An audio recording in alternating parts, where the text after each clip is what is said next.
Taking a live look at the summit at Snoqualmie this morning. Look at that. We're expecting some more snow in the mountains today.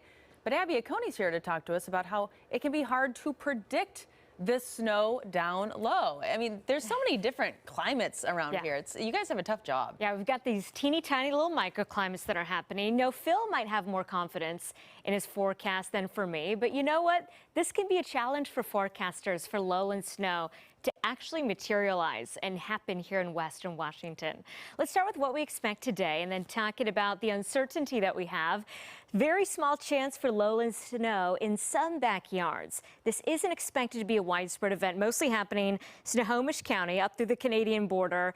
Little to no accumulations, maybe in some spots an isolated trace to an inch, max 2 inches, primarily east of the I-5 corridor up towards some of the foothills. Get ready for that. And the snow, I think, happening later on this afternoon to early evening.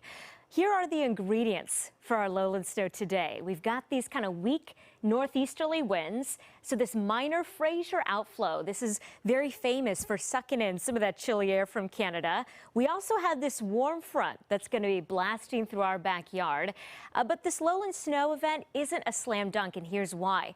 This warm front is expected to swing through in the middle of the day. So our sun is stronger in the afternoon.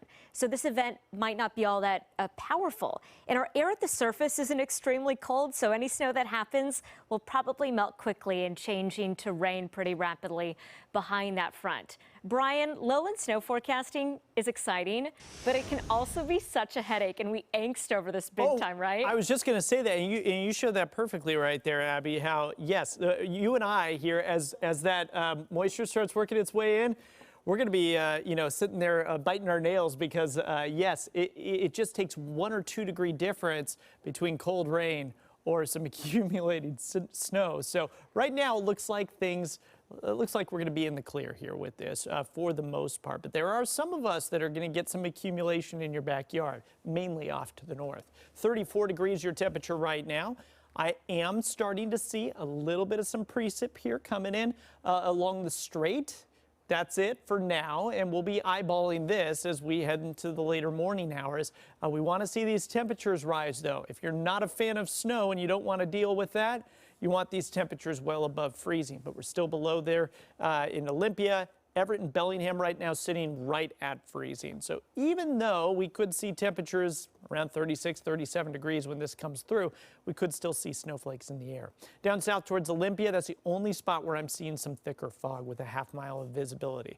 Puget Sound area, low 40s. Most of us, again, not seeing lowland snow, but Snohomish County up to the Canadian border and beyond, we could catch a little bit, especially in the higher elevations. Today's weather on the Washington coast, some soaking rain out there. Wet roads, kind of chilly, cozy feel out there on the coast. Cascades. That freezing level will jump up to about 1,000 feet here later on today, but it'll be lower than that here to start the day. That's why the timing of this precip is so important. Now, next couple of days, we will continue with some showers, but by the time we hit your weekend, things are drying out. We're back into the upper 40s. That's your weather. Let's see how traffic's looking with Adam. Hey, Adam.